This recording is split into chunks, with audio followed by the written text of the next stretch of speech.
Yo, Camille here. In this video we're gonna be reviewing the new Tighnari signature weapon, the Hunter's Bat. It's a new 5-star bow. We're gonna see the passive and see on which characters it's gonna work and stuff like that. Without further ado, please don't forget to leave a like, subscribe to the channel, and let's begin.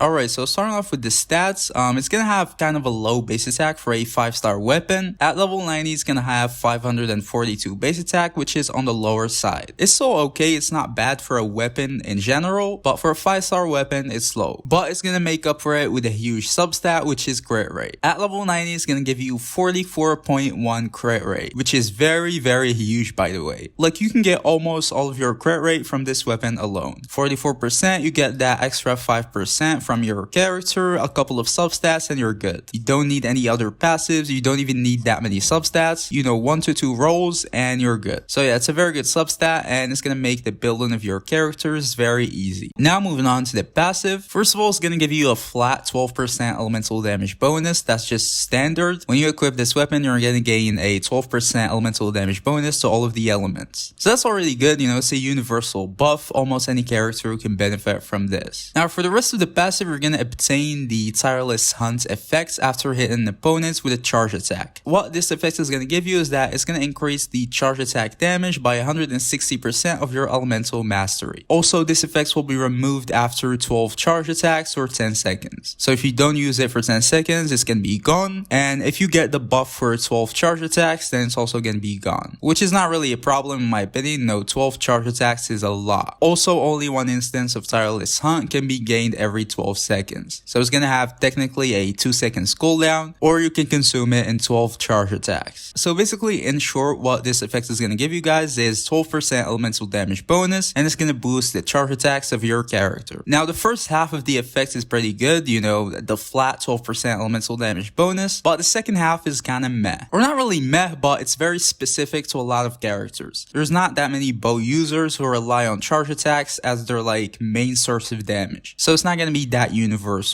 With refinements, the elemental damage bonus you gain is going to increase, and also how much elemental mastery is going to be converted to charge attacks bonus. So at refinements 4, you're going to gain 24% elemental damage bonus, and 320% of your elemental mastery is going to be converted to damage bonus. Also guys, I'm going to explain quickly how this damage bonus works. This damage bonus is not going to be like multiplied like the normal damage bonus. No, it's going to be like additive to the base damage. So your attack, how it's calculated as a whole, is that you're gonna multiply your multiplier by attack, and then you're gonna multiply the result by the damage bonus you have, and then you're gonna multiply them by crit. This damage bonus is gonna be added to your multiplier x attack, and then they as a whole are gonna be multiplied in the damage bonus. You know, actually, let me see if I can find any calculations I did with this weapon so I can explain it better. Okay, so here is just an example. I did that when I calculated the constellations for Tighnari. So these are his charge attacks. So this is what a charge attack is gonna look like without the damage bonus from the Hunter's Bat. This is the multiplier of the skill, which is the charge attacks multiplier. This is the attack of Tighnari as a whole. This is his damage bonus, his total damage bonus, and this is the crit. This is the crit rate, and this is the crit damage. Now this is the charge attack without any damage bonus. Now here is the charge attack with the damage bonus.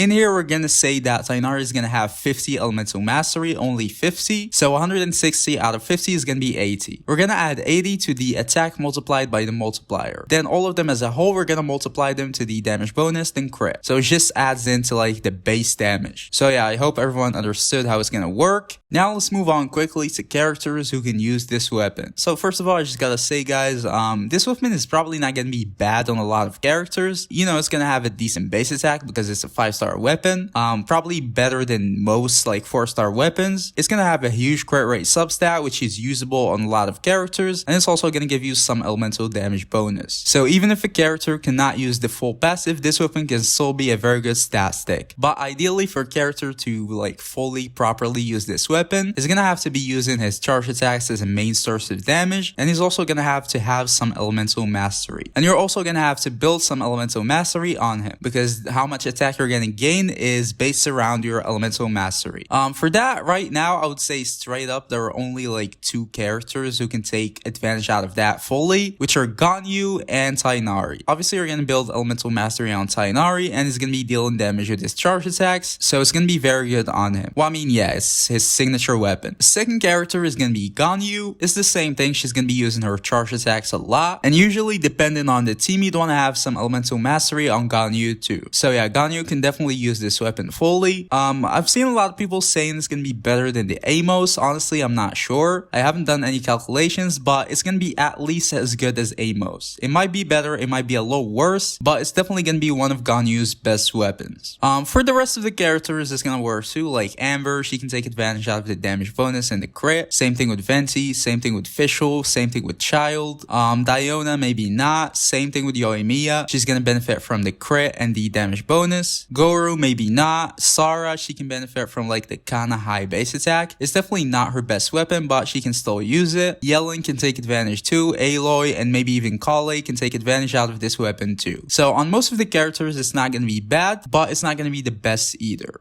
Now moving on to the important question, should you wish for this weapon or not? To be honest, I would say it really depends. This weapon for a 5-star bow, I would say is kind of on the average side. You know, it's not that bad, but it's not as good that I would say you have to get this weapon. Also, it's going to be coming in a banner with the Vortex Vanquisher, which is not really a great polearm. So this is also a negative. But there's also one thing, the next banner after Tighnari and Zhongli is going to be Ganyu and Kokomi. So we can expect that the next weapon banner is also going to be a bow and a catalyst, probably the Amos and the Everlasting Moonglow. So it's safe to say we're probably not going to be seeing any bows for a while. So this is something you'd want to consider. If you want to get a 5-star bow fast, you're going to have to choose between this weapon and the Amos. I think this weapon is probably better than the Amos as like a universal weapon as a whole, mainly because of the crit rate substat, in my opinion. So yeah, should you wish for this weapon? Again, I would say it really depends. If you want to get like the absolute best investment for a 5-star bow, this weapon is probably not it. I would still think something like the Skyward Harp, for example, is going to be much better as a universal weapon. So this weapon is definitely not like the best 5-star bow. So if you're not in a rush and you're like free to play or something like that, and you want to get the absolute best investment for your account, I would say just skip this weapon. It's not bad, but it's not that good, so you'd want to get it as your like only 5-star bow. But if you just want to get a 5-star bow, you know, you don't really care that much, and you'd want to get it fast, you can get this weapon. It's definitely not a bad weapon. It's pretty good. You know, very big crit rate substat, which is very good. It's going to make building a lot of characters very easy, even though they might not be able to use the full passive, but the weapon as a whole is still going to be decent. So my general opinion and conclusion about this bow is that as a weapon, as like a normal weapon, it's going to be decent. It's going to be great. But if you compare it to other 5-star bows, I would say it's just average. So do you want and you don't mind an average 5-star bow, go for it. If you already have one of the other bows like the